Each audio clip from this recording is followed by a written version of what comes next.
second and final assignment in the CPC302 course, and final assignment really in the whole program is to do an extended figure painting here. So this is where we're going to pull together everything that we've learned over the course of the last 2 years and try to, over the manner of three-hour sessions for 7 sessions, create a figure painting. And we're going to hopefully include everything from portraiture in this to painting hands, hopefully get a little bit of fabric in there, really try to make a more completed figure painting by drawing on everything that we've talked about, all the assignments that we've done. And we're doing this in a relatively short amount of time. So really it's going to depend on how well you've been able to master or at least incorporate everything that we've talked about so far. Lack of speed typically just indicates that you need a better understanding and more practice to be able to execute something. So try to target the area that you're being held back on, if it's portraiture or if it's fabric or if it's painting hands or painting anatomy, and really try to lock in on that so that you can run drills with the exercises over this course to get better at it. If you need more experience with color, revisit the color course. Painting flesh tones, you may have a whole new perspective of painting flesh tones now, and if you revisit some of the lectures from the color course, you're going to have a whole new understanding of how to apply that to figurative and portrait work. So revisit those as much as needed until you feel confident that you'll be able to execute something like this in this manner of time. Now typically I don't spend 7 sessions on paintings unless they're going to be more involved and more complex.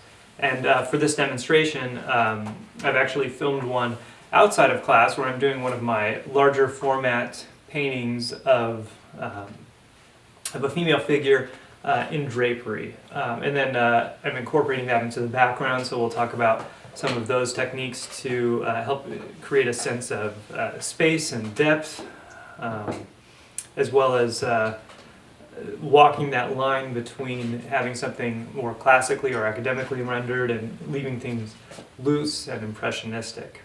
So in the video demonstration for this assignment, I'll be starting all the way from mounting the canvas to a board, and then I'll bring the model in and I'll do a color sketch, and then from there I'll bring the model back and map the model out onto my canvas and start to do an open grisaille and then paint over that with some color. I think there's even some areas where I do just a full color block in, and then other areas where I'm doing more thin down abache block in. So there's a variety of techniques that I'm going to employ in this painting.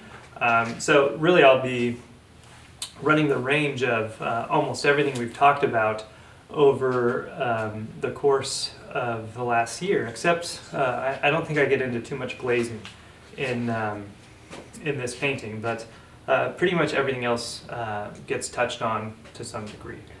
So it's a pretty good comprehensive video to see the various techniques I typically employ in a larger, longer painting. But keep in mind, everybody else is going to be doing something a little bit differently.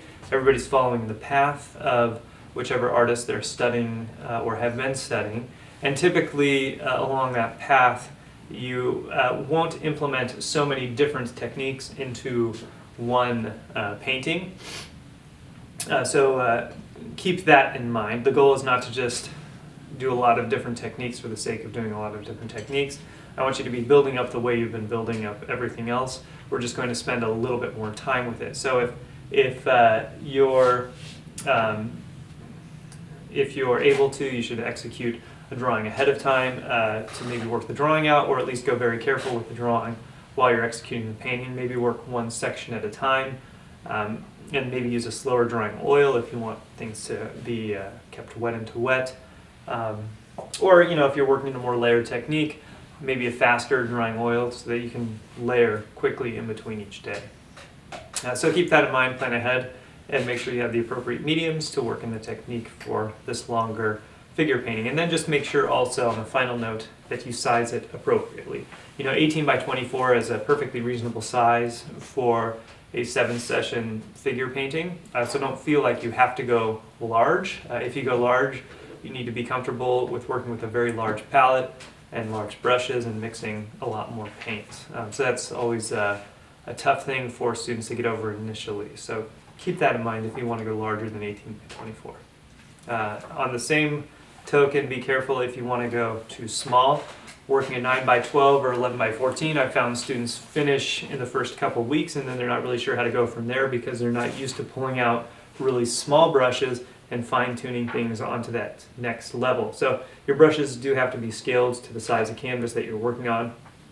And so just keep that in mind. You know, if you're not comfortable doing tiny little details, make sure you work a little larger.